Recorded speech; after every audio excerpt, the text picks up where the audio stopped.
Сәлеметсіздер ме оқушылар, қал-жағдайларыңыз қалай?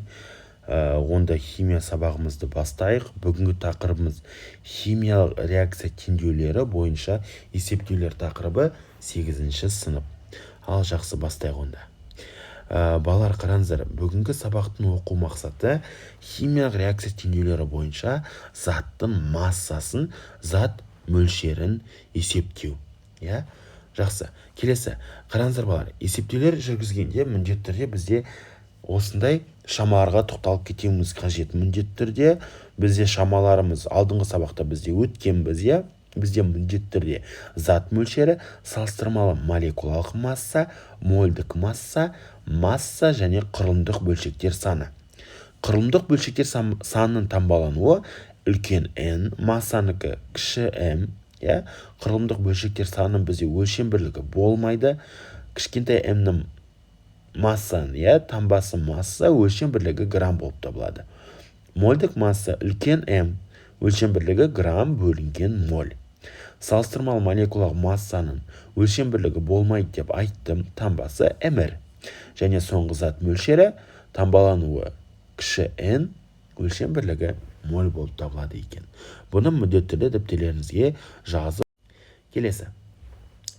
Балалар, міндетті түрде алдағы уақытта біз есептер шығаратын болғасын, бізде алдыңғы сабақта өткен заттардың массасын сақталу заңы. Міндетті түрде бұл заң не жайлы айтады, бізде Ломоносов енгізген 1748 жылы.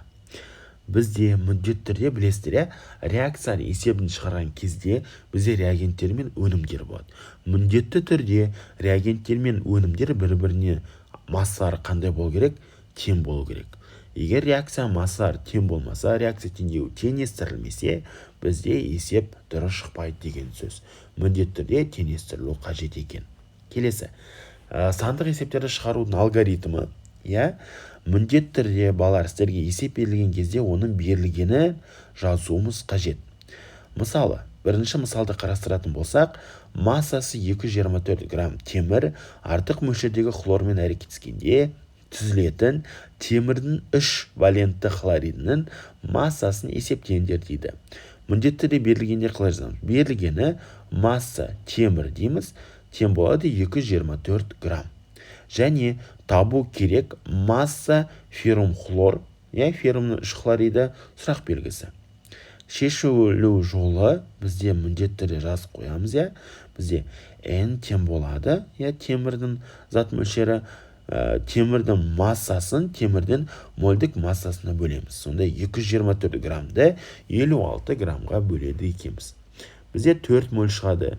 Міндетті түрде сандық есептер шығарудың алгоритмі бар. Бізде негізі осындай есептерін шығарудың екі жолы бар. Біреу масса арқылы, екіншісі мольдік моль арқылы, зат мөлшері арқылы. Жақсы, қараңыздар, міндетті түрде химиялық реакция теңдеуін жазып, тиісті коэффициенттерін қойып теңестіруіміз қажет екен. Мысалы, темір мен хлордың артық мөлшерін қосатын болсақ, бізде темірдің 3 хлориді шығады екен. Міндетті түрде жаңағы зат массасын сақталу заңына байланысты реакцияны теңестіруіміз қажет. Теңестіріп болғаннан кейін бізде екінші жолы, бізде егер мольмен шығаратын болсақ, міндетті түрде жаңағы элементтердің алдындағы теңестіруге байланысты коэффициенттерін қойдық қой теңестірген кезде, соны міндетті түрде теңдіктің жаңағы реакция теңдеулерінің астына жазады екенбіз. Жаңа ғана біз темірдің зат мөлшерін анықтап алған болатынбыз, массасын мольдік массасына бөлдік. 224-ті 56-ға бөлдік. Атомдық массасына бізде 4 моль шықты. Сол 4 мольді біз темірдің үстіне жазады екенбіз. Және феррум хлоридінің үстіне X деп жазып қоямыз. Сонда бізде пропорция құрып, оны шешеді екенбіз. Бізде неше шығады? Бізде 2-ні 4-ке көбейтіп 2-ке бөлетін болсақ, бізде X тең болады 4 моль шығады екен. Енді біз темір хлоридінің моль санын анықтап алған болсақ, біздегі темір хлоридінің массасын табуымыз қажет. Ол үшін бізде массаның формуласы масса тең болады n көбейтілген үлкен m. Mr феррум хлоридін анықтап алдық. Бізде 162-де 5 шықты. Сонда бізде үлкен m-міз қанша болады? 162-де 5 грамм моль болады екен. Сонда 4-ті 162,5 грамм мольге көбейтетін болсақ, моль мен моль бізде жойылып кетеді немесе қысқарып кетеді. Сонда 650 грамм шығады екен. Есептің түрі түсінікті ма, оқушылар? Міне көріп тұрғандарыңыздай, осындай есептердің түрлерін алдағы уақытта біз сіздермен бірге шығаратын боламыз. Міндетті түрде осы мысал дәптеріңізге жазып аласыздар, және алдағы уақытта сіздерге берілген осы шамаларды міндетті түрде дәптерге түсіріп алу сіздерден сұралады. Жақсы, келесі үй жұмысына сіздерге тапсырма. Кім жылдам сұрақтарды міндетті түрде дәптерге анықтамасын жазып келулеріңіз керек. Бұны мен сіздерден сұрайтын боламын.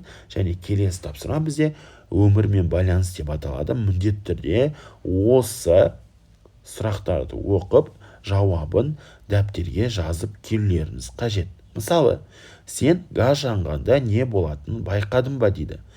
Күнделікті өмірде әрбіреуіміздің үйлерімізде газдарымыз бар. Сол газ жанғанда не болатынын байқап келулеріңіз қажет. Және сол газдардың бірі метан газы жанған кезде қандай өзгеріс болады, қандай қосылыстар пайда болады, соны міндетті түрде дәптерге маған түсіндіріп келулеріңіз қажет. Бұл реакция неге маңызды екенін жазасыздар, және отының жануы қай салада пайдаланатынын міндетті түрде жазып келулеріңіз қажет. Жақсы балалар, осымен сабағымыз аяқталды. Сабақ сіздерге қызықты және түсінікті болды деген үміттемін. Алдағы уақытта тапсырмаларға егер түсініксіз болып жатқан жағдайда менен сұрасаңыздар, рұқсат. Сау, сәлеметте бола қойыңыздар.